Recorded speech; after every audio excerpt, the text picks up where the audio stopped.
자, 오늘은 이제 공정력과 선결 문제에 대해서 공부를 해보도록 할게요. 공정력, 공정력, 뭐 금방 말 들으면 이해가 잘 안 가죠, 그죠? 공정력이다. 그래서 어떻게 이해하라 그랬어요? 공정력을. 공정력, 공권력이 정한 것은 공권력이 정한 것은 힘력자, 정한 것은 유효한 효력이 있다. 이 말이에요. 공권력이 정하는 게 뭐예요? 공권력이 정하는 게 뭐예요? 이거 행정행위예요. 행정행위를 뭐라 그랬어요? 행정행위는 공권력의 행사가 행정행위 아니에요? 그 행정행위를 다른 말로 뭐라 그랬어요? 처분이라 그랬다. 처분. 실정법상으로 처분. 공정력. 공권력이 결정한 것은 힘이 있다. 유효한 효력이 있다. 이게 공정력이죠. 그죠? 좀 더, 명확히 하면, 행정행위는, 요거는 행정기본법, 제15조에 나와요. 그래서 행정행위가 뭐예요? 행정행위가 뭐라 그랬어요? 처분이라 해요. 처분은 비록 그 성립에 하자가 있더라도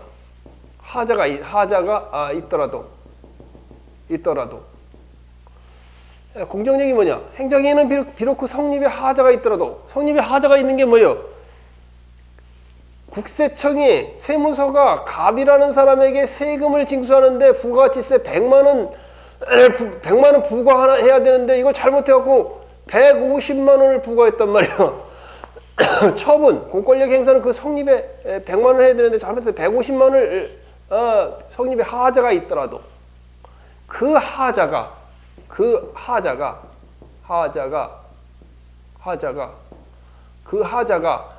중대하고 명백하여 그 하자가 중대하고 명백하면 우리가 그걸 뭐라 하냐? 무효라고 불러요. 무효가 아닌 한 무효인 경우에는 무효다. 어떤 행위가 무효인 경우에는 공정력이 안 생긴다 그 말이에요. 행정청, 시청, 군청, 그 다음에 도지사가 정한 것이 유효한 효력이 있는 게 아니에요. 무효인 경우에는 안 된다 그래요. 안 된다 그 말이야.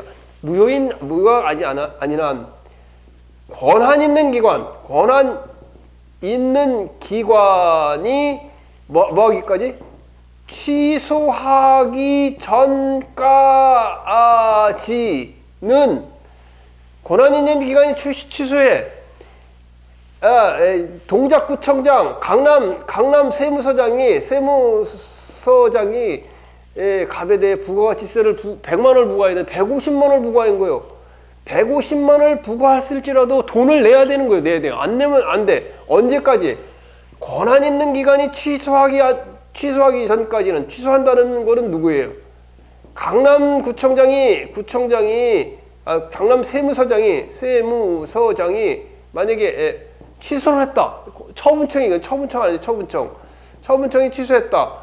또는 행정심판위원회에서 행정심판위원회 강남 세무서장이니까 국세심판위원회 그다음에 국세청장한테 행정심판 그 꼭대기에 위에 직근 상급 행정청이 행정심판을 제기할 수 있죠. 그러거나 아니면 뭐예요? 법원 취소송을 제기해갖고 취소하기 전까지는 유효하게 추정되는 힘, 행정기본법에는 유효하게 통용되는 힘, 이걸 갖다가 통용되는 힘, 이걸 유효하게 통용된다, 유효하게 추정된다, 유효하게 통용되는 힘, 이걸 갖다 공정력이라 한다. 공정력. 그러니까 강남 세무청장이라는 사람이 공권력을 행사하는 행정행위를 하는 처분이고, 이거가 뭐예요? 행정청 아니에요. 행정주체고. 그래서 100만 원 부과하라고 법에서 150만 원을 부과하라고 그랬어. 값은 내야 돼. 값은 내야 돼. 언제까지? 권한 있는 기간에 취소되기 전까지는 비록 이게 잘못 부과를 했을지라도 이런 유효하게 적법하게가 아니야. 적법 유효의 반대말은 무효지, 그죠? 무효지. 적법의 반대말은 위법이요, 위법. 위법하게 적법하게 추정되는 게 아니라 유효하게 추정되는 힘이다. 그게 공정력이다, 공정력이죠. 행정행위는 이런 하자가 성립의 하자가 있다고 처분은 공권력의 행사는 그 하자가 중대하고 명백하여 무효가 아니란 무효인 경우에는 공정력이 안 생겨요. 유효하게 추정이 안 돼. 그러나 권한 있는 기관이 취소하기 전까지는 이런 유효하게 추정되는 거다. 그러나 무효가 아닌 어떤 게 단순 위법이나 취소 사유는 행정행위. 그러니까 100만 원 부과할 걸 150만 원 부과했다고 그게 무효는 아니잖아, 그지? 무효는 아니에요. 50만 원 더 부과한 거니까. 그렇단 말이에요. 공정력이 생긴다. 공정력이 생긴다는 건 누구한테 유효하게 공정성이 생긴다. 처분의 당사자. 처분의 당사자는 누구예요? 아까 갑이잖아, 갑이죠, 갑. 처분의 당사자에게 생기는 거를 우리가 공정력이라 불러, 공정력이라 부르고, 예전에는 공정력하고 구성요건적 효력을 같은 거로 봤어요. 같은 거로 봤는데, 지금은 이걸 갖다가 분리해서 보는 학자들 경향이 더 다수설이에요. 그리고 처분의 당사자가 아니라, 관련 행정기관인 누구를 구속하냐? 민사법원, 그 다음에 형사법원,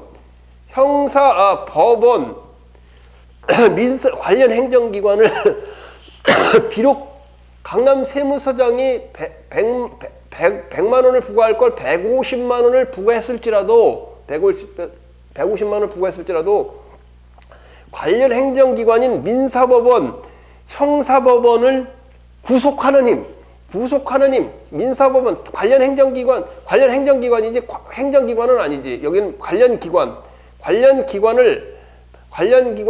행정기관에 이거 법에 대해서 행정기관에 관련 기관을 구속하는 힘, 이걸 뭐라 그러냐? 구속하는 힘, 이걸 갖다가 뭐라 그러냐? 구성요건적 효력. 당사자를 구속하는 이런 유효하게 당사자에게 이런 유효하게 추정되는 힘을 우리가 공정력이라 부르고, 관련 기관인 민사법원과 형사법원을 갖다가 구속하는 힘, 이걸 갖다 구성요건적 효력이라 부른다, 그 말이에요. 이해가요? 이해가냐고. 행정법원은 아니에요. 왜 이런 얘기를 하냐면 민사법원에는 세 가지 종류가 있는데, 민사법원은 개인의 이 사적 분쟁이 민사법원이요. 이 민사법원. 형사법원은 뭐냐면 형사법원은 국가가 범죄 형벌권을 행사하는 게 형사법원이에요. 국가가 범죄가 있느냐 없느냐 이걸 따져보는 게 형사법원이에요. 행정법원이 있어요. 행정법원은 뭐냐? 행정법원은 뭐가 행정법원이에요? 공권력의 행사는 행정행위 또는 처분의 위법성을 다투는 거, 위법성을 갖다가 다투는 거, 이게 다투는 법원, 이게 행정법원이란 말이에요. 다 달라요. 민사법원이라는 개인의 사적 분쟁, 형사법원은 국가가 범죄가 있느냐 없느냐를 따지는 데고, 행정법원은 국가의 공권력 행사가 위법하냐 안 하냐를 따지는 게 행정법원이에요. 그러면 공정력이라는 게 왜 필요하느냐? 그래, 왜 필요하느냐 그런 거예요. 왜 필요하겠어? 자, 강남 세무서장이 갑에게 비록 150만 원에 100만 원의 부가가치세, 여러분 물건 살 때마다 부가가치세 10%를 내요. 그건 회사를 운영하든 식당을 운영하면 부가가치 10% 내는데, 이걸 잘못 부과해서 150만 원을 냈다. 그런데 행정행위는 유권적인 공권력의 행사 아니요. 이게 수시로 바뀌면 안 되잖아요. 그래서 법적 안정성 차원에서 하는 것이고, 그 다음에 왜 그럼 관련 기관, 행정기관 중에 법원을 구속하느냐? 처분은 누가 하는 거예요? 처분은 행정청이에요. 행정청. 이건 행정청은 누구예요? 행정부요. 법원은 누구예요? 법원은 사법부. 그 다음에 뭐가 있어요? 입법부가 있어요. 입법부. 국가의 권력은 입법, 행정, 사법 이렇게 세 가지로 나눈다고 일반적으로 보는데 입법부, 행정부, 사법부가 서로의 권한을 존중해 준다는 차원이 있단 말이에요. 공정력이 있는 이유는 그런 의미예요. 자, 그래서 예를 들면 구성요건적 효력은 그래요. 갑이라는 사람이 150만 원이 딱 나왔어. 그럼 이의신청이나 이런 거 없이 이런 거 없이 조금 있으면 자, 공정력을 구성요건적 효력이라고 하는데 자, 그럼 이걸 갖다가 구성요건적 효력과 선결 문제. 구성요건적 효력과 선결 문제. 자, 구성요건적 효력과 선결 문제. 다른 행정기관이 어디를 구속한다 그랬어요? 행정처분이 민사법원과 행정법원은 구속하지 않은 행정법원은 자기가 스스로 소송해서 이걸 취소할 수 있으니까 행정법원은 선결 문제라는 것이 없어요. 자기 사건 위법성 여부에서 취소하는데 무슨 선결 문제가 있어요? 선결 문제라는 것은 다른 기관인 민사법원과 제일 먼저 민사법원 1. 민사법원과 그다음에 두 번째 행정법원. 행정법원이 아니라 형사법원. 행정법원이 아니라 형사법원에서 범죄를 다루는 형사법원에서 처분이 위협하느냐 위협하지 않느냐가 문제됐을 때 구성요건적 효력. 다른 행정청의 행위가 행정청의 처분이 이런 유효하게 추정된다. 유효라는 데 이게 핵심적인 키워드가 있어요. 유효. 적법 위법이 아니에요. 유효란 말이에요. 유효. 이게 굉장히 중요해. 취소되지 않게 유효하게 추정되는 힘이라 그 말이에요. 자, 민사법원을 보자고. 민사법원, 그다음에 행정법원. 자, 그래서 구성요건적 효력과 선결 문제에서 민사법원에서 보자고. 자, 제일 먼저 민사법원에 뭐냐? 자, 거기 보면은 뭐냐? 무효인 경우에는 해당이 안 된다 그랬죠. 민사법원에서 행정행위의 하자가 1. 행정행위의 하자가 단순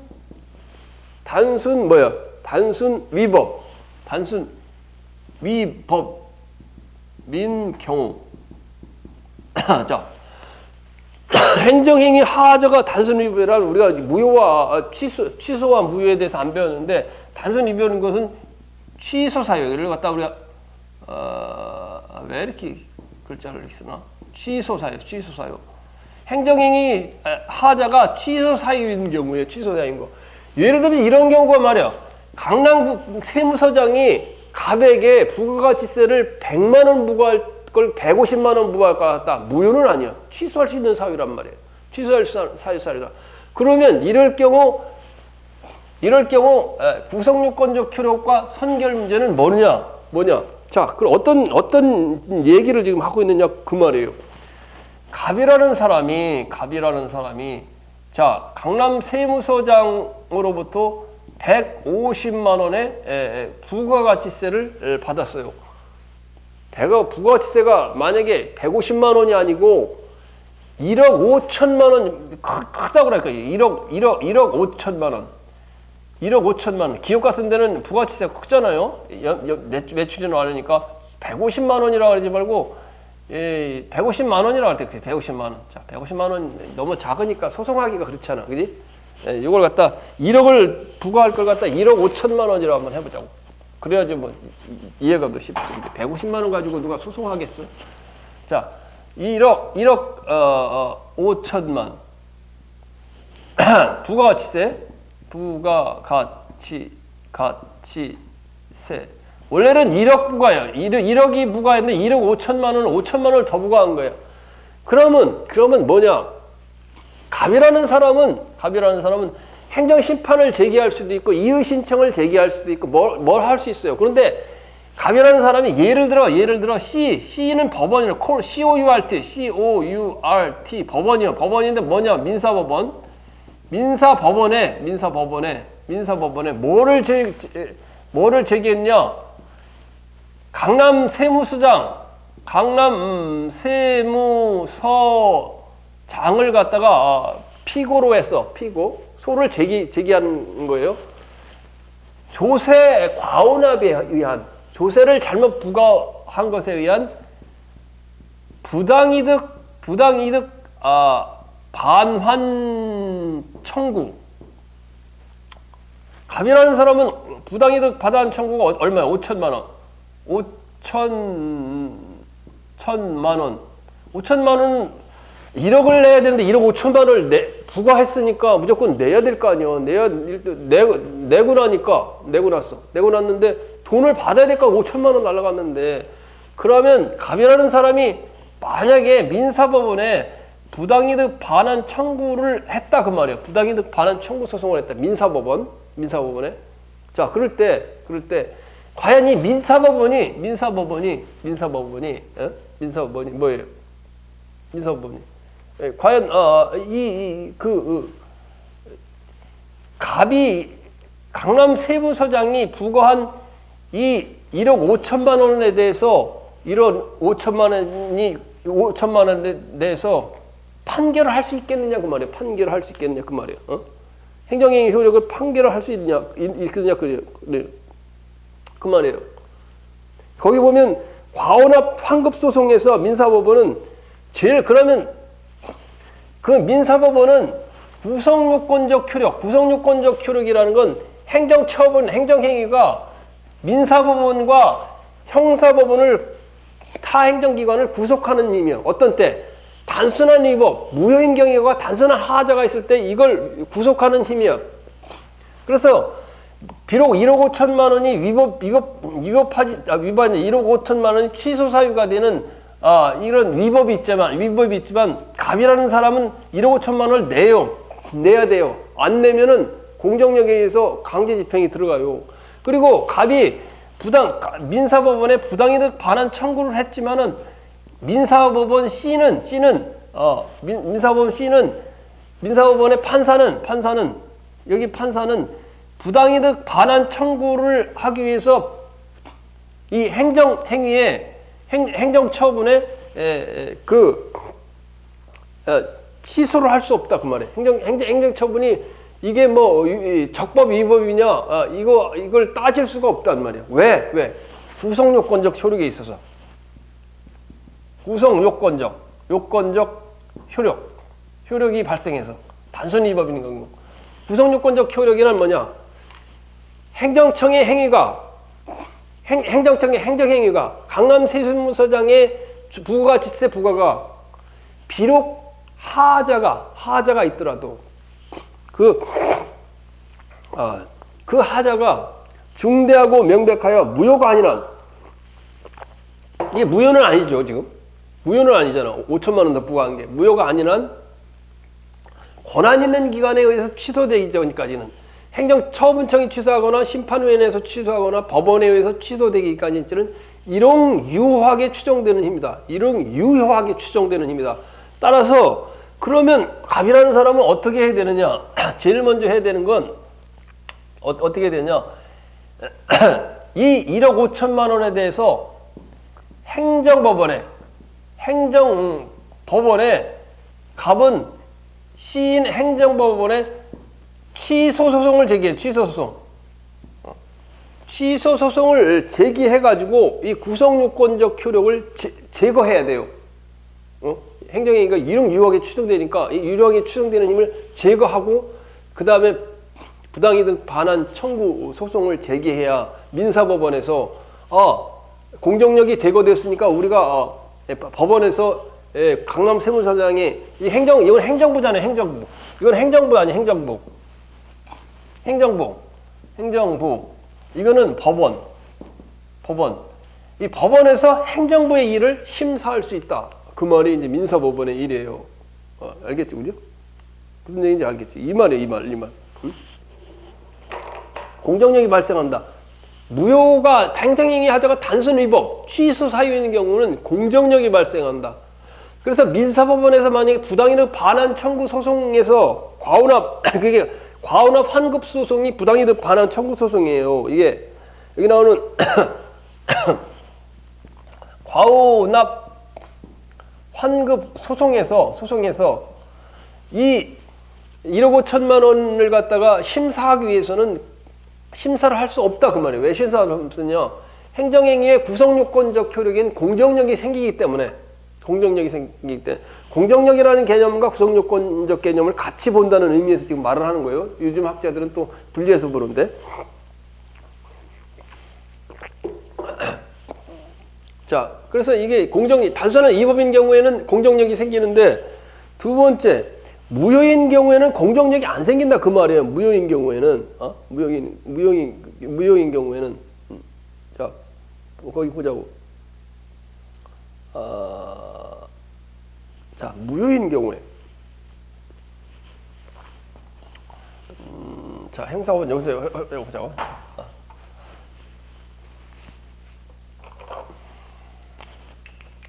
왜 공정력 개념 안에는 행정기본법에 보면은 무효인 거긴 뭐라고 나오냐면 무효인 경우에는 안 된다고 나와 있어요.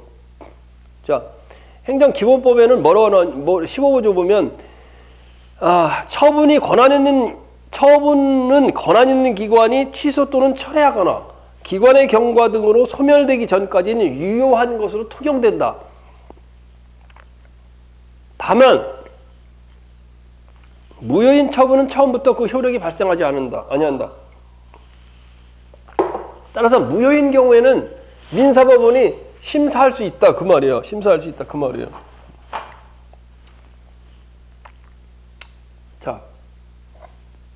자, 두 번째 행정행위의 하자가 무효인 경우.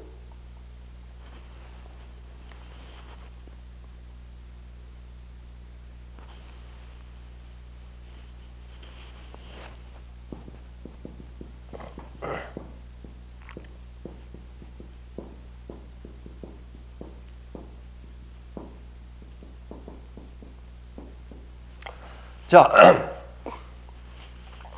같은 세금이에요.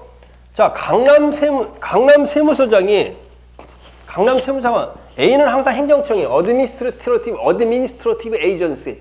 행정기관, 영어로. 그래서 행정청이에요. 얘를 제가 표시하는 거예요. 그 다음, 갑이라는 것은 조세를 납부하는 사람이에요. 갑은 뭐예요? 회사를 경영하는 사람이 회사 경영. 개인이 소득세를 내지만 회사는 주식회사는 법인세를 내요 국가에. 그래서 강남 세무서장이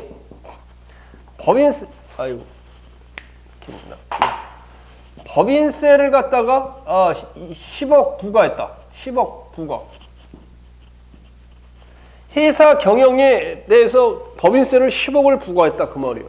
10억을 부과해가지고 그런데 법인세 10억인데 사실은 법인세를 갖다가 내야 될 거는 뭐냐면 한 5억밖에 안 돼. 5억밖에 안 하는데 강남 세무서장이 강남 세무서에서 잘못해갖고 10억을 내라고 했어요.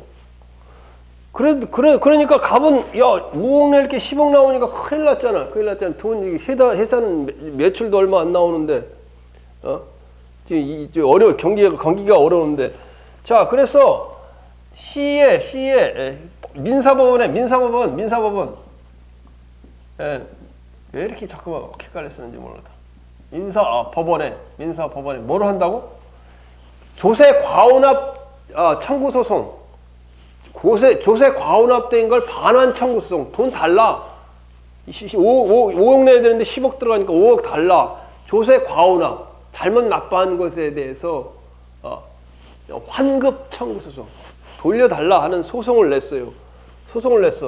그런데 민사법원이 가만히 보니까 어떤 문제가 있었냐면 강남 세무서에서 갑에게 부과할 때 법인세 무슨 규칙이요? 법인세 오기 보면 법인세법 시행규칙에 있어 시행규칙에 의해서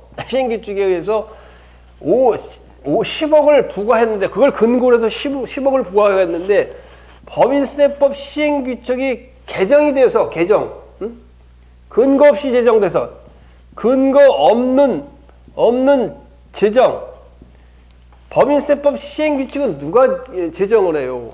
법인세법 시행규칙은 장관이 제정할 거 아니야. 기획재정부 장관이 법인세법을 제정할 거 아니야. 근데 근거 없는 제정이라서 그 판례에 보면 이게 무효예요, 무효. 근거 없이 시행규칙을 제정해서 이 근거 없는 규칙에 따라 법인세를 부과한 거예요. 그러니까 근거가 없으니까 이 부과 자체는 사실은 무효예요, 무효. 그러니까 민사법원은 강남 세무서장이 10억을 부과한 것에 대해서 뭐 행정소송에서 갑이 행정법원에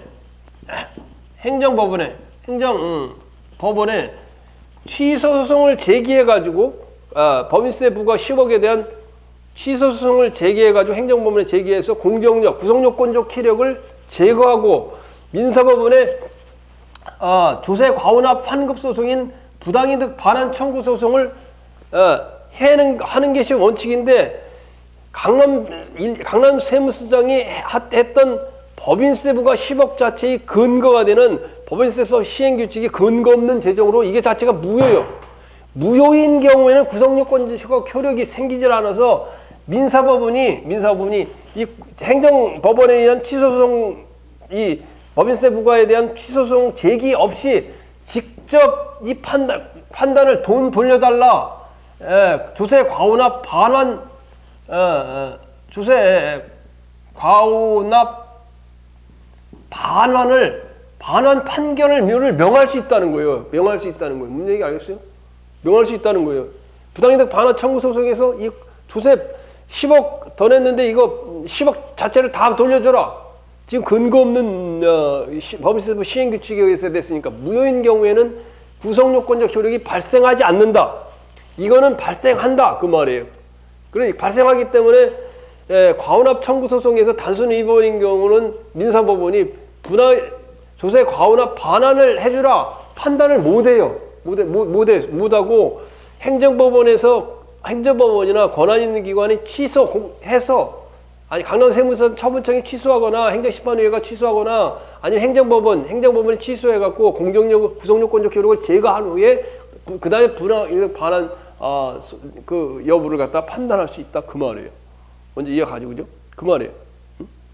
민사법원 그러니까 저기 행정기본법 15조 단서에 나오는 무효인 경우에는 효력이 발생하지 않는다. 그 말은 공정력이 생기지 않는다. 그래서 구성요건적 효력이 생기지 않는다. 그 말은 민사법원에서 타 기관을 구성요건적 효력은 행정기관의 행위가 타기관인 민사법원과 행정법원을 구속하는 힘이 구성요건적 효력이라고 했잖아요. 그래 무효인 경우에 구성요건적 효력이 생기지 않는다 그 말이에요. 자 이쪽을 좀 지우고 형사법원의 경우로 해보자고. 앞에서 얘기했듯이 이제 1권에서 공정력과 선결 문제가 가장 이해하기가 난이도가 높아요. 이제 하권에서는 행정 소송에서 기판력과 기속력 이 부분이 이해하기가 좀 어렵고 그래서 여러분이 이걸 이해를 해두면 그렇게 어렵지 않아요. 자 정말 이번에 이제 지금 정말 어려운 부분이 나와요. 자 요거는 정말 이해가 안 되면 도저히 아무리 해도 무슨 말인지 모르는 거예요. 모르는 거예요. 자,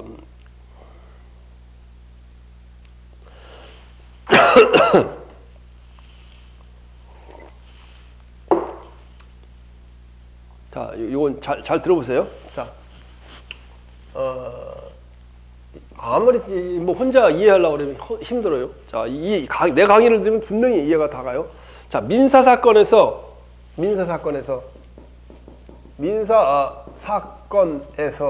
사건에서 행정행위 위법 여부가 행위의 위법 여부가 지금 적법 유효성 추정이 아니에요. 위법 여부가 뭐라고? 선결 문제가 된 경우, 선결 문제가 된 경우. 자, 특히 지금 여기서 다룬 건 손해배상 청구 소송. 손해배상 청구 소송은 뭘 손해배상 청구 소송이냐? 손해배상 청구 소송. 손해배상 청구 소송은 뭐냐?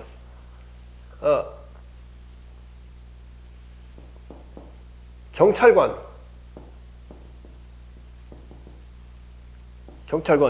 있어. 경찰관이. 이거 경찰관 얘기, 이거 행정소송, 이거는 형사사건이니까 형사사건이 아니지. 자, 거기, 예를 들면, 서울시장.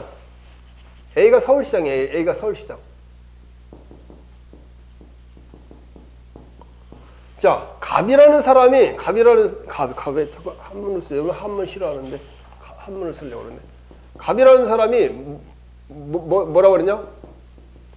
불법 건축물을 갖다가 건축했다고 말이에요.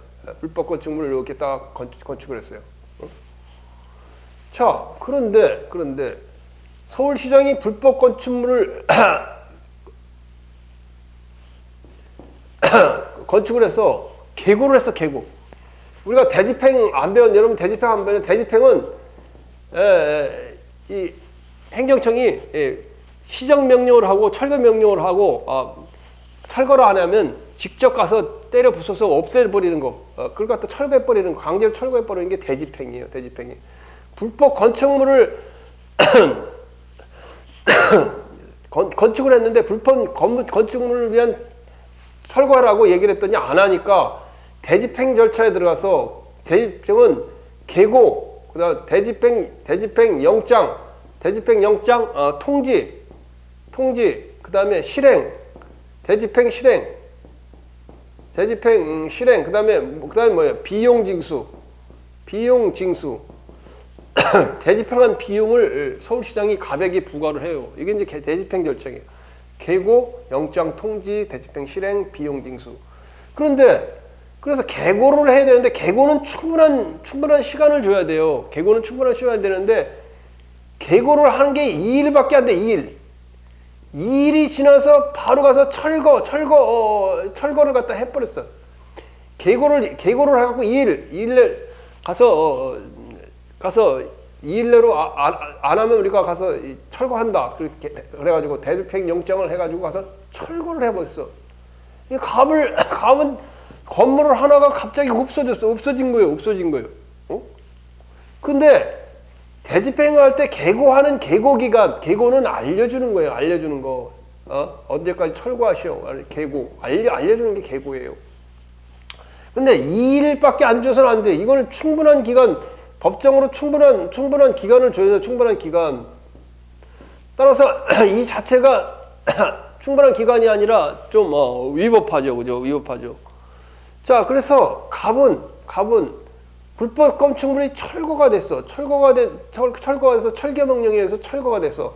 철거가 됐으니까 갑은 할 수 있는 게 어떻게 돼? 손해배상 청구밖에 없잖아요. 그죠? 자, 그래서 갑은 민사법원에 국가의 공권력 행사로 의한 손해배상 청구 소송. 국가를 대상으로 한 손해배상 청구 소송은 이게 행정소송이 아니고 민사소송으로 해요. 이거 판례의 경향이고 모든 학설이 다 일치해요. 국가가 불법 건물을 철거했다. 손해배상 청구 소송은 민사소송으로 한다고. 민사법원에 해야 돼. 그래 민사법원에서 아니 가만히 있어 보자. 서울시장이 그게 그 행정행위를 했네. 행정행위했죠. 행정행위는 뭐예요?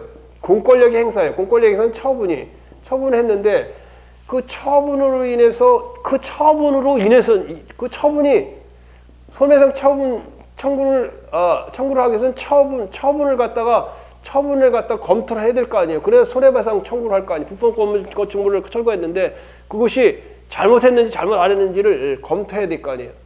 걸뻔했네. 이럴 경우 과연 민사법원이 손해배상 청구 소송에서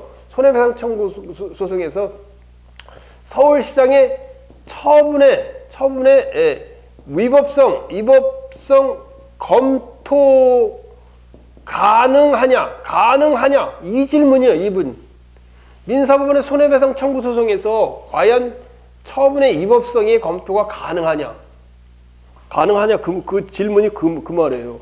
답은 뭐예요? 답은 가능하다는 가능. 왜 가능하냐 그걸 묻는 거예요.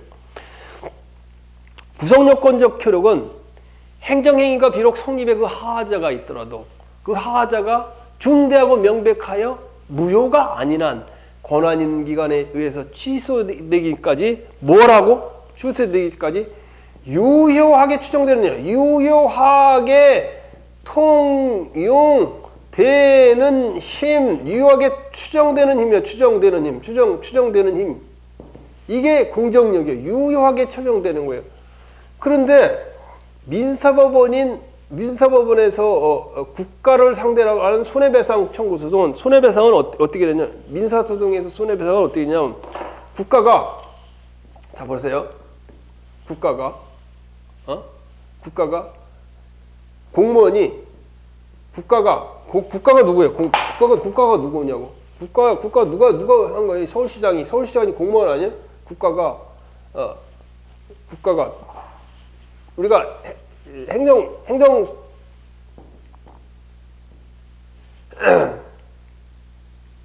보면 자 공무원이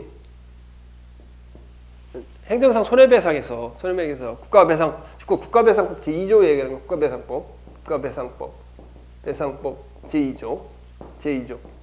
제2조에 뭐라는 공무원이 직무를 행함에 있어서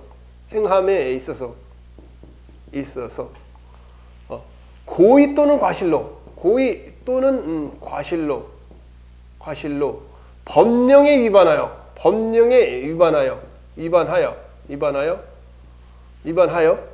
타인에게 손해를 가한 경우에는 공무원이 직무를 집행함에 있어서 고의 또는 과실로 법령에 위반하여 타인에게 손해를 가하는 경우 국가가 손해를 배상한다. 그 말. 이게 국가배상법 제15조의 얘기예요. 자, 그런데 여기 보면 이 국가배상법 제2조를 갖다가 판단하기 위해서 민사법원은 손해배상 청구 소송에서 서울시장의 불법 행위가 과연 구성요건적 효력을 가지는지 않느냐 이걸 지금 판단하기 위해서 이걸 민사법원에서 서울시장의 행위를 판단할 수 있느냐 없느냐 여부를 그걸 지금 이야기하는 거예요. 그런데 국가배상법에서 요구하는 것은 국가라는 서울시장이 불법을 저질렀잖아요. 손해배상 청구 소송에서 과연 이 서울시장의 위법 여부 이런 걸 심사할 수 있느냐 그런 내용이에요. 자, 근데 여기를 잘 보면 공무원이 직무를 집행함에 있어서 고의 과실로 법령에 위반하여 타인에게 손해를 가한 경우 법령에 위반하는 게 바로 위법성이에요. 위법성. 그 다음에 고의 또는 과실. 그러니까 국가배상법에서 배상을 갖다 공무원이 행위를 국가가 배상해 주기 위해서는 고의, 과실, 그 다음에 법령에 위반하여 위법성이라는 세 가지 요건을 가져요. 요건을 갖추는데 지금 구성요건적 효력이라는 것은 뭐예요? 서울시장의 행위가 민사법원과 관련기관인 민사법원과 형사법원을 갖다가 구속하는 힘이 구성요건적 효력이잖아요. 그런데 여기서 가만히 우리가 핵심적인 키워드가 뭐냐면 이걸 갖다가 그러니까 행정처분은 유효하게 추정된단 말이에요. 유효하게. 여기 보면 행정행위는 그 성립의 하자가 있더라도 그 하자가 중대하고 명백하여 무효가 아닌 한 권한 있는 기관에 의하여 취소되기 전까지는 유효하게 통용되는 힘, 유효하게 통용되는 힘이라는 건 유효성 추정이에요. 유효성 추정이란 말이에요. 유효성 추정. 유효하게 추정되는 힘이에요. 그리고 국가배상법에서 따지는 건 고의, 과실, 위법성, 타인의 법령의 위법성을 심판하는 거예요. 그래서 유효성을 판단하는 것이 아니고 민사법원에서 손해배상 청구 소송에서는 지금 위법성과 고의, 과실을 판단하기 때문에 공정력이 미치지 않는다 그 말이에요. 공정력이 미치지 않으니까 서울시장이 행위가 위법이니 고의니 과실이니 이걸 판단해 갖고 민사법원에서 2일 동안 철거 명령을 10일 동안 줘야 되는데 2일 동안 안 했니? 안 했네. 그래서 불법 건물이 손해가 됐네. 손해배상 해줘. 이렇게 내릴 수 있다. 위법력을 판단해서 손해배상을 판단해서 해줄 수 있다. 그 말이에요. 뭔지 알겠죠? 이해가 안 가요? 어렵죠.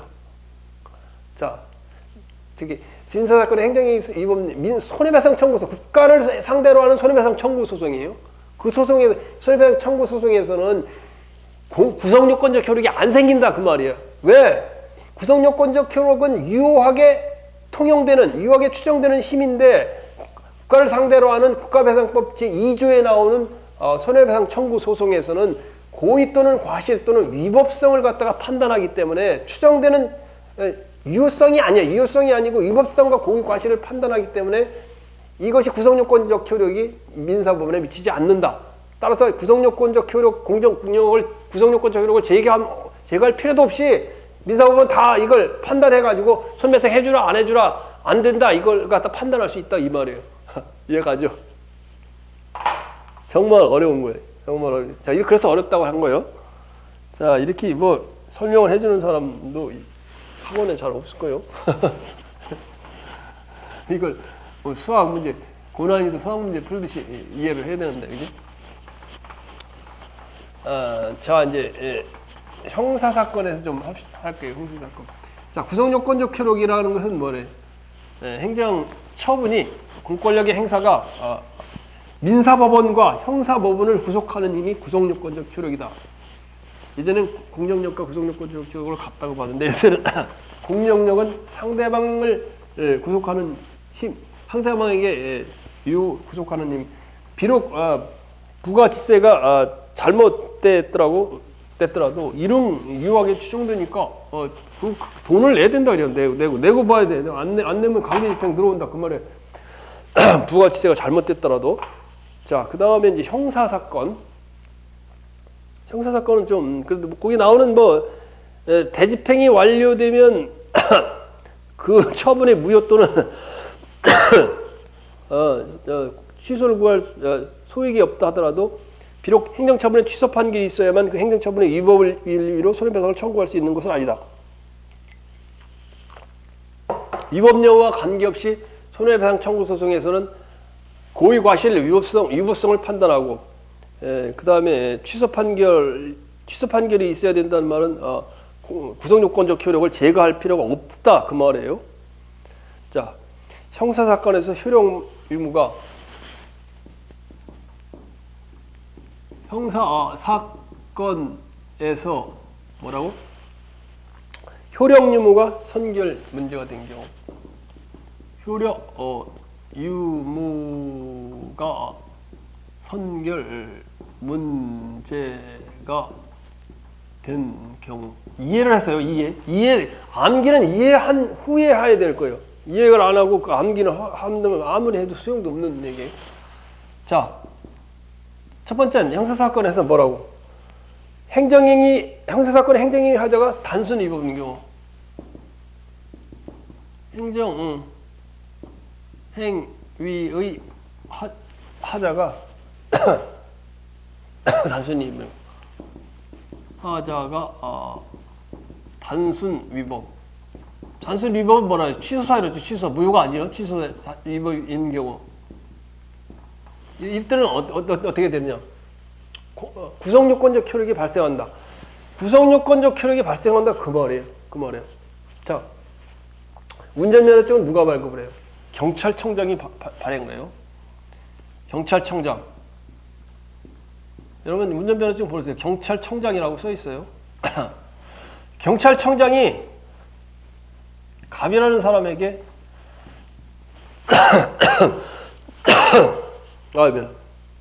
갑이라는 사람이 17살 운전면허증을 받을 수가 없는 나이인데 성년자인 형의 이름과 주민등록번호를 도용해 갖고 사진은 자기 사진으로 해가지고 주민등록 운전면허증 운전면허증 발급. 누구? 갑이. 형의 이 주민번호. 그 다음에 뭐예요? 그 다음에 이름으로. 사진은 자기 사진 해갖고. 형은 성인이니까 받았어요. 자, 운전면허증을 발급받았단 말이에요. 그래서 운전면허. 갑 운전면허. 그래서 운전면허를 하고 다니다가 이제 한번 걸릴 때가 있지. 한번 걸렸어. 운전면허가 없이. 근데 이게 사기를 쳐가지고 형의주임으로 받았네.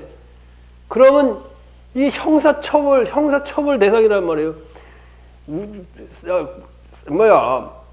그 공시적이 아닌 운전면허를 가지고 하면 우리가 형사처벌 대상이 허위 부정한 수단으로 운전면허를 받은 경우 도로교통법에 의해서 허위 부정한 수단으로 운전면허를 받은 경우 어떻게 자 형사처벌 받죠.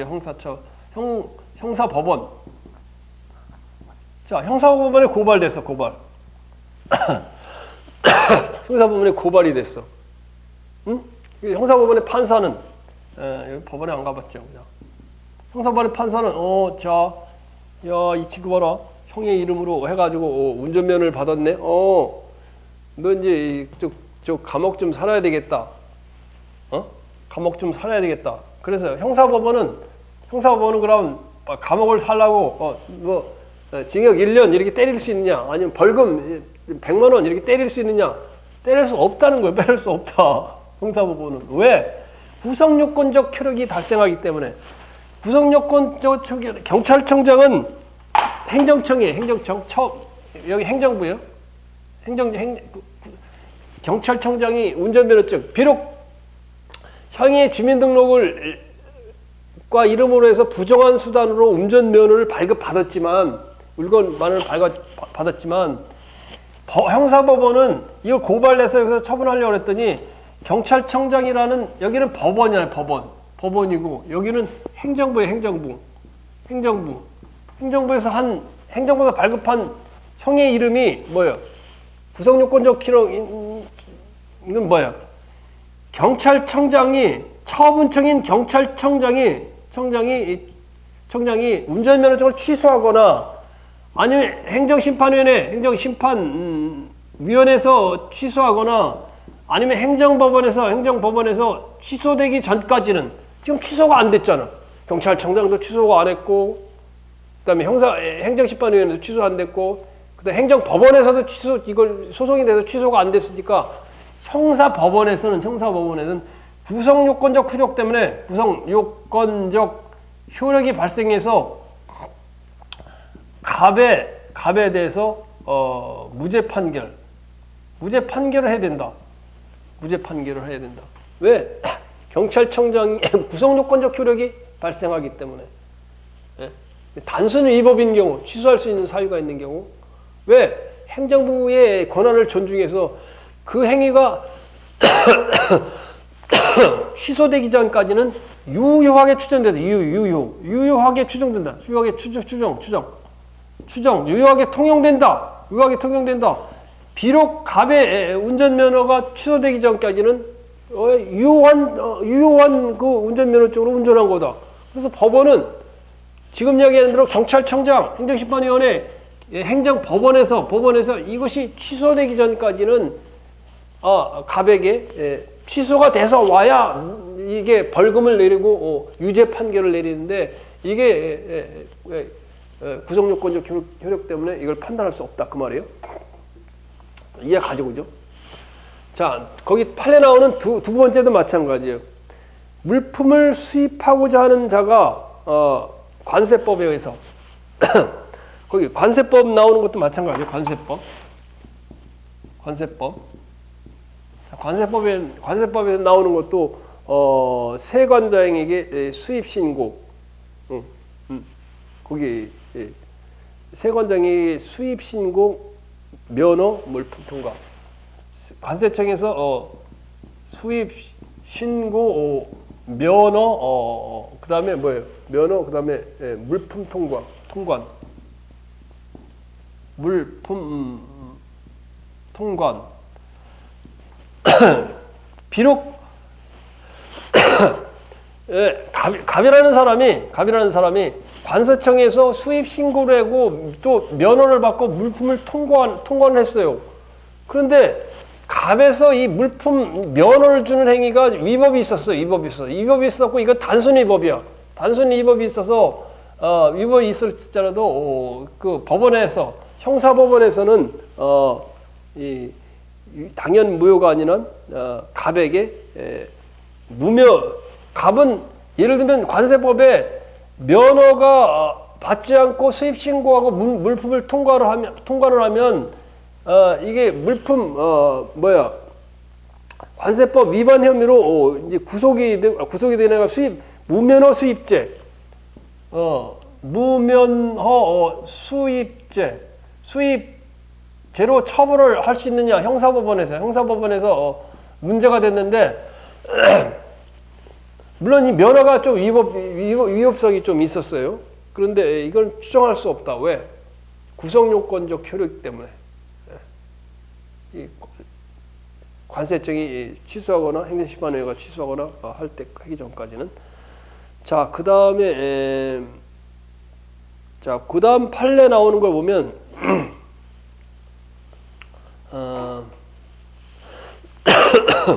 자, 그 다음 판례 보면 자, 2번 판례. 자, 행정청이 갑의 식당에서 영업허가 취소 처분을 한 후에 갑이 영업을 하면 무허가 영업이 되고 갑이 무허가 영업으로 기소되는 경우에 형사법원이 비록 영업허가 취소 처분이 위법이 있다 하더라도 구성요건적 효력이라고 인하여 이를 부인할 수 없으므로 이를 심사하지 못하고 유죄 판결을 내려야 된다. 자, 같은 논리예요. 같은 논리. 자, 대전시장이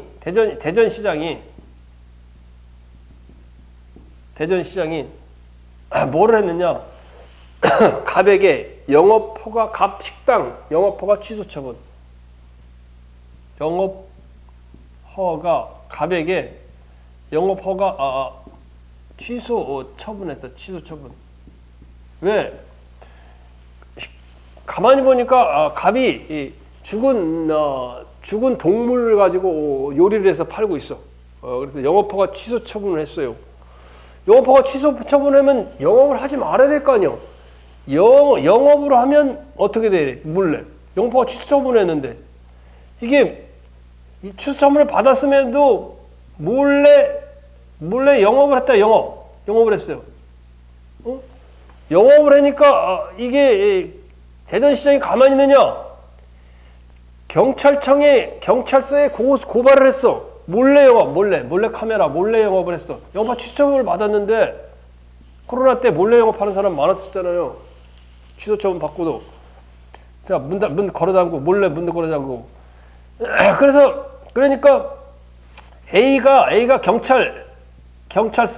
경찰서에 대전시장이 고발한 걸 갖다가 형사법원에서 이제 이촉이 돼. 고발해서 수사를 받고 이촉을 하고 여기에서 이제 이게 형사 판단해야 되겠죠. 영업허가 취소 처분이 된 후에 영업을 했으니까 그럴 경우 여기 형사사건은 그래 법에 위반되는 범죄 여부를 판단하는 거예요. 범죄 여부를 판단하는 거예요. 범죄 여부. 그럴 경우 과연 형사사건에서 몰래 영업을 했을 경우 과연 그런데 영업허가 취소 처분이 뭐라는 거예요?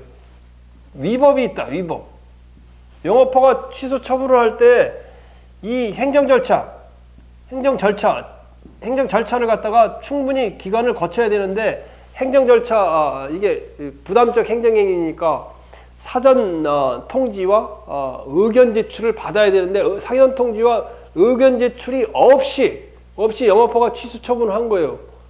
그러니까 사실은 대전시장이 영업허가 취소 처분을 한 자체가 좀 단순 위법성이 있는 거 아니에요?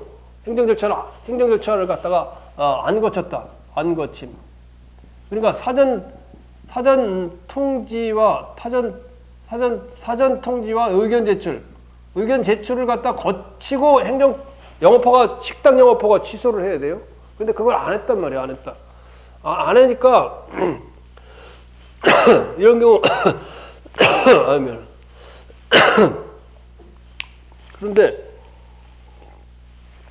그러면 형사법원에서 대전시장 이걸 갖다가 그 영업허가 처분이 위법하다고 그래가지고 그 위법을 여부로 해서 얘를 갖다가 과연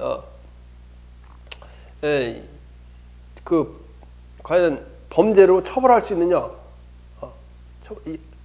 처벌할 수 있느냐 없느냐, 뭐 위법 여부를 할 수 있느냐, 이런 내용이에요. 그런데 위법성이 있든 없든 위법성을 갖다가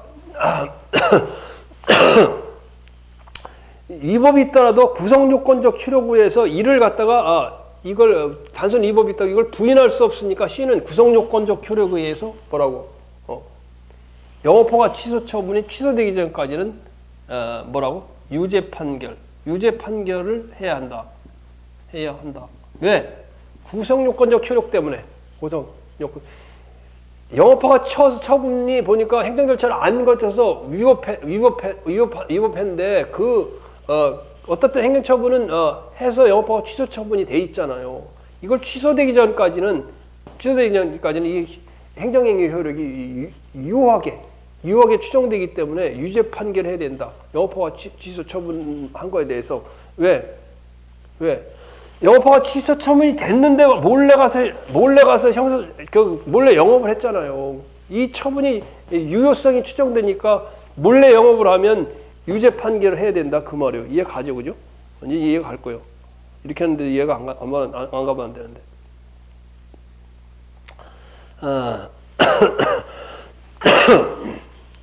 그런데 만약에 거기 나온 대로 행정청은 영업허가 취소 처분 자체가 나중에 쟁송 절차에서 취소되었다면, 그런데 갑이라는 사람이 이건 형사법원이잖아요. 형사법원인데 C는 행정법원에 영업허가 취소 소송을 제기했어. 영업허가 취소 처분에 대한 취소 소송을 제기했단 말이야. C완 행정법원에 해가지고 행정 절차를 안 거쳤다고 그래가지고 이것이 만약에 영업허가 취소 처분이 취소됐다고 하면 어때요? 그때는 유죄가 아니라 무죄를 선고해야 되겠지. 영업허가 취소 처분이 취소됐으니까. 그러니까 구성요건적 효력이 안 생기니까 제대로 된 거네. 그럼 무죄 판결해야 된다 그 말이야. 이해가 가죠, 그죠? 이렇게까지 이해하면 이해가 안 가면 굉장히 어려워요. 자, 그 다음에 판례 나온 거 같은 내용이에요. 같은 내용이에요. 어업면허가 취소되었거나 그 판결로 그 처분이 취소되기 전까지 사이에 어장을 그대로 유지한 행위는 무면허 어업행위가 해당되지 않는다. 어업면허가 취소되었으나 그 판결로 그 처분이 취소됐다면 그 말이죠. 자, 행정행위 하자가 시간이 너무 많이 지났네. 1시간이 지났네. 큰일이다. 시간을 10분 가능한 10분 내로 다 마치도록 할게요. 너무 자세하게 설명하고 판례를 많이 하다 보니까 항상 시간이 많이 걸려가지고 자,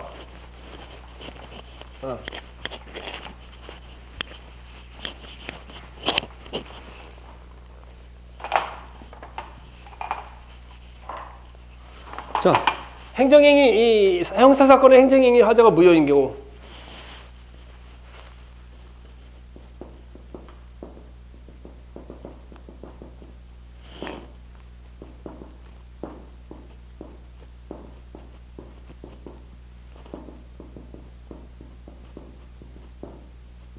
무효인 경우에는 구성요건적 효력이 발생 안 한다고 그랬죠.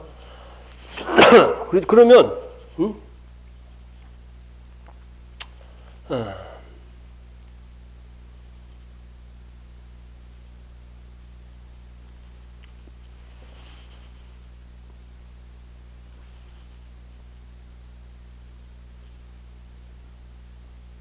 자, 예를 들면 자, 형사사건 과세처분이 당연 무효인 경우에 형사법원은 과세처분의 무효를 확인하여 체납범에 대한 무죄를 선고할 수 있다. 자,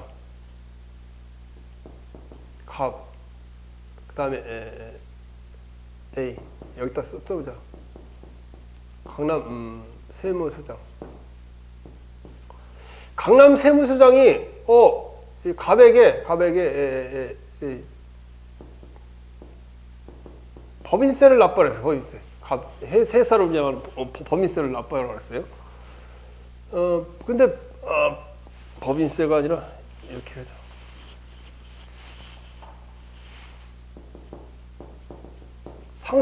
상속세를 납부하라고 그랬어요. 갑이. 근데 이 상속세를 납부하라고 그랬는데 이게 이순자예요. 이순자. 상속세를 납부를 안 했네. 상속세를 납부를 안 해서 상속세를 납부를 안 하니까 체납 처분. 지금 신동아다. 신동아 건설 그 사람 지방세 납부 안 해가지고 고발당해서 맨날 쫓겨다니잖아요. 신동아 건설. 자, 그런데 이순자 2가 있다. 이순자 2. 이순자 2가 1과 이순자 2가 있다. 갑이라는 사람이 이순자예요. 이순자 1, 이순자 2. 이순자 1에게 상속세 10억을 부과해야 되는데 잘못해가고 이순자 2에게 10억을 부과했다. 그러면 그런데 이 잘못해가지고 이게 상속세를 안 내, 기한 내, 안 내. 기한 안 내서 형사법원에 고발이 됐다.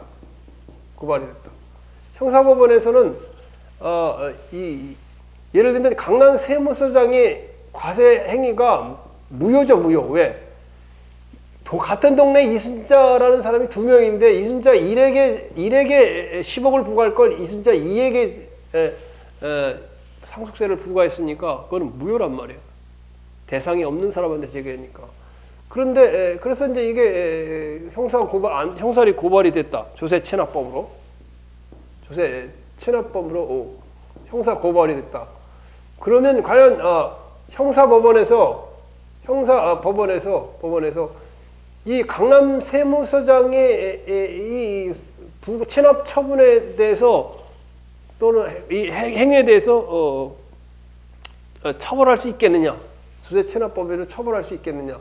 처벌이 가능하다는 거죠. 왜 가능하냐? 강남 세무서장이 상속세를 부과한 행위가 이순자 완에게 부과할 걸 이순자 2에 부과했으니까 그 자체가 무효란 말이에요.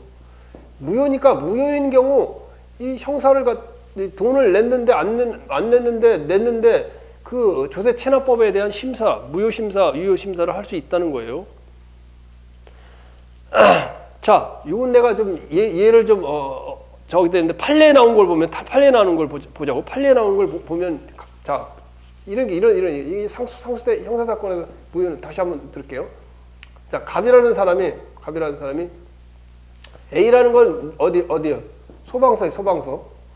소방서에서 갑에게 소방시설 명령을 했어요. 뭐라고? 소방시설이 불량이야. 소방시설 불량. 소방시설이 불량해갖고 시정명령을 했어. 시정명령. 소방시설이 불량하니까 소화기도 더 넣고 뭐 사다리도 넣고 뭐 다 해라고 시정명령을 했어. 소방서에서.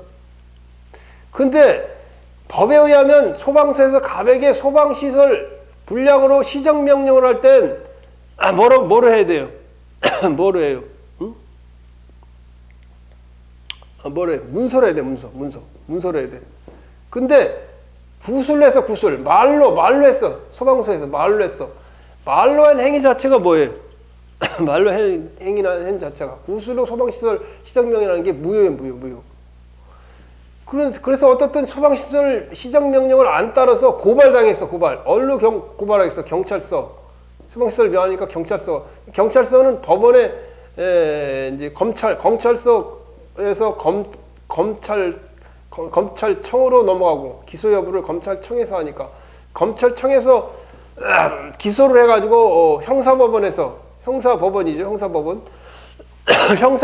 이걸 판단할 수 있느냐. 이럴 경우 소방서에서 내린 시정명령 자체가 문서로 해야 되는데 말로 해가지고 이 자체가 무효이기 때문에 형사법원은 이 무효인 행정행위에 대해서는 이걸 판단할 수 있다는 거지. 이것이 유죄다 무죄다 이 무효 여부를 판단할 수 있다 그 말이에요. 이 형사사건에서 행정행위의 하자가 무효인 경우는 판단할 수 있다 이 말이에요. 자, 그다음에 이제 마지막 테마네. 자, 마지막 테마. 그다음에 형사사건에서 위법 여부가 문제가 된 경우, 형사사건에서 위법 여부가 문제가 된 경우. 아까 민사사건에서 손해배상 청구소송 위법성 여부 문제된 거 마냥 그 다음에 형사사건에서 위법 여부가 형사사건에서 행정행위의 왜 4번이 되냐? 형사사건에서 행정행위 위법 여부가 행정행위의 위법 여부가 선결 문제가 된 경우. 자, 위법 여부에 대해서 심사할 수 있다 그랬죠?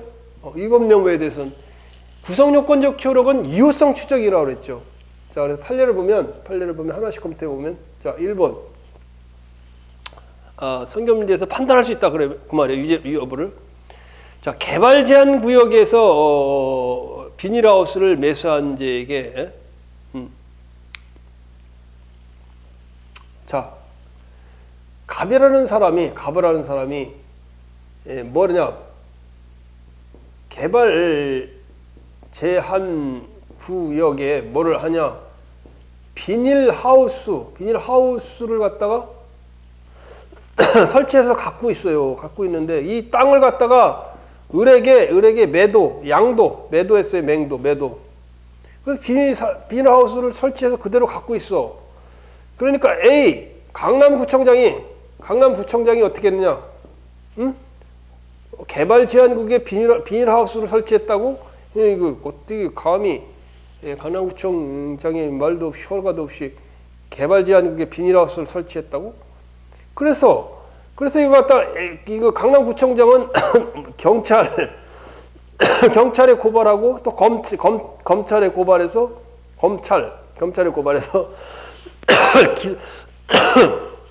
개발 제한 구역 그 도시계획법 몇 조예요?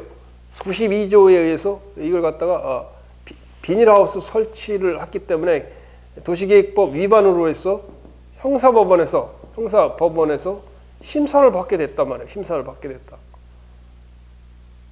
그러면 과연 형사법원이 처벌 가능한가 말이에요. 가능한가? 응?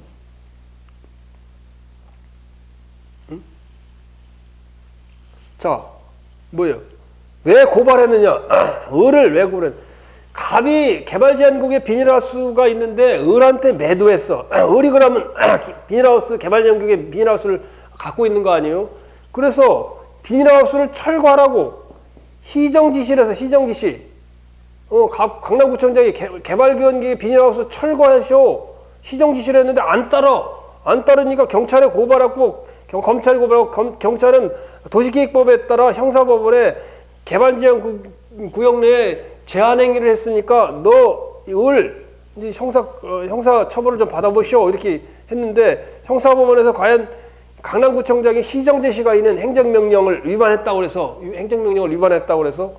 처벌이 가능한가? 처벌이 뭐요? 가능하다고 말이야. 처벌이 가능하다. 왜?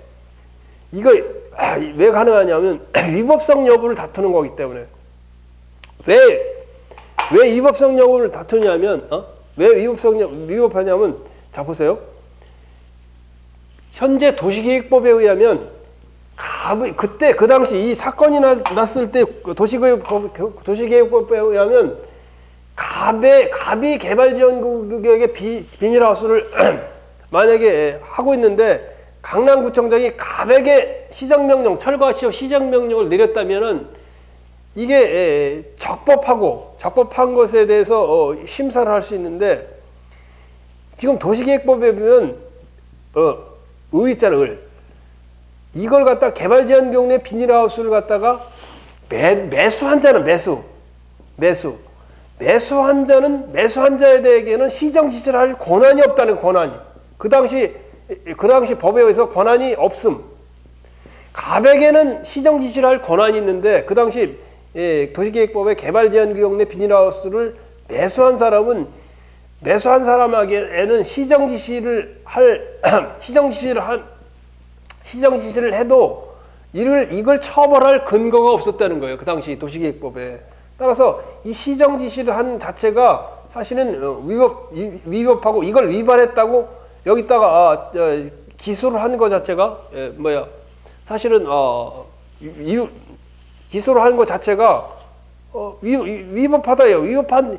위법하다는 말은 결국 을은 잘못이 없다는 거예요. 잘못이 없다는 것은 처벌이 가능하냐? 처벌할 수 없다 그 말이에요. 처벌 가능한가? 처벌할 수 없다. 왜? 아니 내가 말을 잘못했네.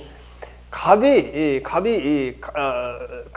그 당시 법의 개발지원구역 내에 비닐하우스를 갖다가 한 사람에 대해서는 시정명령 지시하고 그 지시를 위반하면 경찰에 고발해서 형사처벌을 할 수 있었는데 이걸 매수한 자에 대한 근거 규정은 없었다는 거예요. 매수한 자에 대해서 시정을 하고 해서 이걸 기소했는데 기소하는 자체가 사실은 그 당시 법에 없었으니까 위법하다는 거야.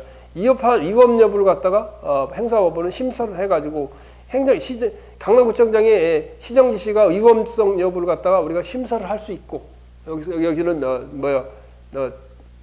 뭐가 안 생기는 거예요. 유효성, 구성요건적 효력이 안 생기니까 처벌 이 자체가 위법하니까 처벌을 할 수 있다 그 말이에요. 같은 내용이요.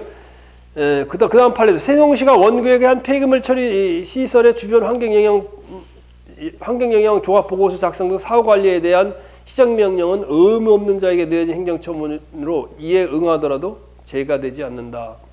시정명령은 위법한 처분으로 폐기물관리법 위반죄가 성립되지 않는다. 그 말이에요.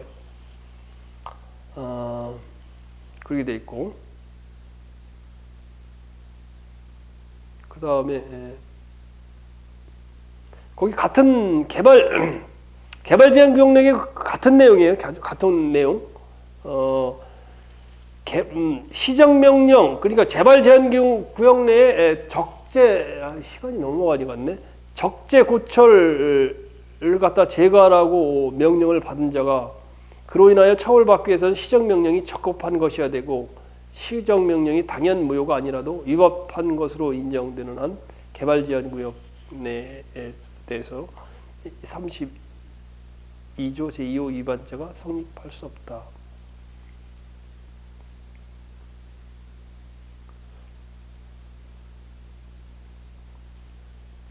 자, 그 다음에 마지막 판례만 보고 같은 내용의 맥락이니까 그걸 한번 여러분 읽어보시면 되고, 마지막 것도 보면 자, 보면 마지막 것만 보고 이제 마치도록 할게요. 자, 예를 들면 대전시장.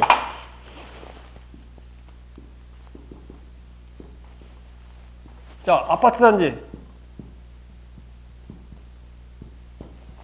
아파트 단지에서 누가 했다는 거예요? 누가 했다는 거예요? 입주자 대표회의. 아파트에 보면 입주자 대표회의. 입주자 대표회의는 거기 아파트에 사는 사람, 거주민을 대행사로 입주자 대표회의를 갖다 구성하죠. 동대표를 구성하고 동대표가 또 모여가지고 입주자 대표회의를 구성을 해요. 그래서 아파트 단지에서 이 입주자 대표회의에서 뭐 알뜰시장, 아파트 단지에 알뜰시장은 이제 야채 팔고 장 서는 걸 이렇게 만들어 하고 있는데, 응? 자, 근데 어떻게 했어요?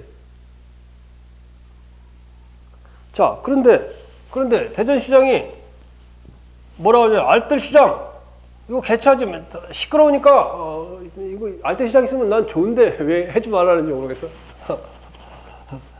개최 금지. 네, 금지하라. 시정명령.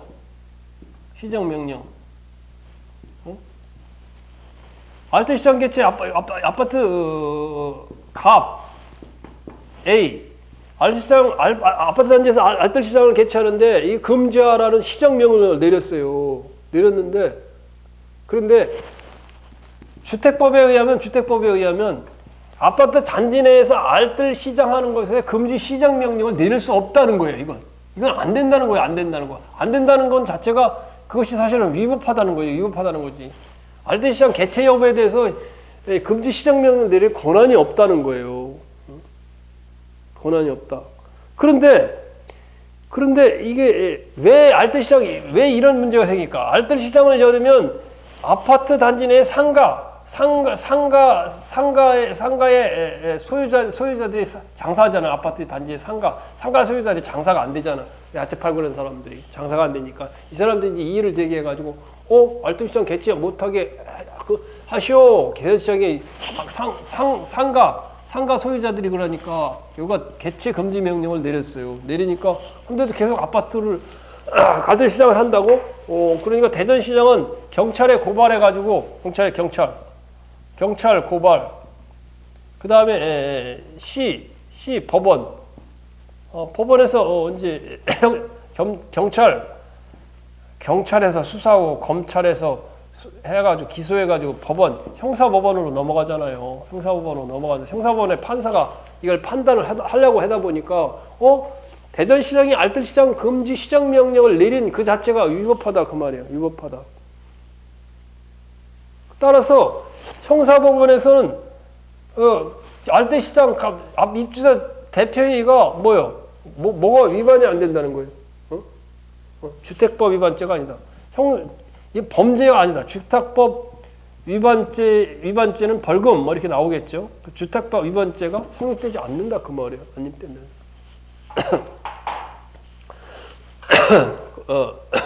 따라서 이 얘기는 뭐냐? 구성요건적 효력이 미치지 않고 형사법원은 대전시장이 한 내용이 위법한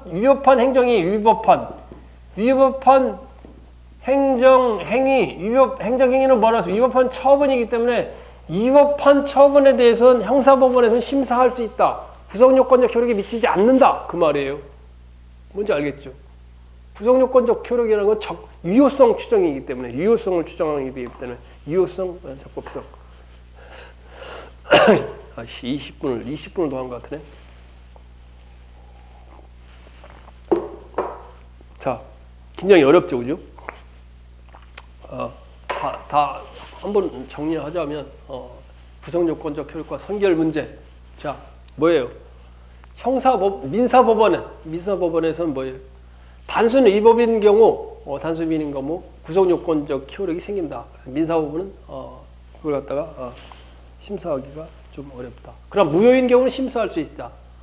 그 다음에 국가를 상대로 한 손해배상 청구 소송에서는 민사법원은 위법성 여부를 심사할 수 있다. 그 내용이었죠. 그죠? 자, 그 다음에 형사법원도 마찬가지야. 단순 위법인 경우, 형의 주민등록과 이름을 도용해서 운전면허를 받은 단순 위법인 경우 구성요건적 효력으로 인해서 취소되기 전까지는 형사법원은 심사하지 못한다. 그러나 무효인 경우에 대해서는 심사할 수 있다. 그 다음에 위법성 여부에 대해서는 이거 심사하기 어렵다. 이런 거죠. 자, 어렵죠, 그죠? 자, 여러분, 내 강의를 들어주셔서 감사합니다. 그리고 여러분, 축복합니다.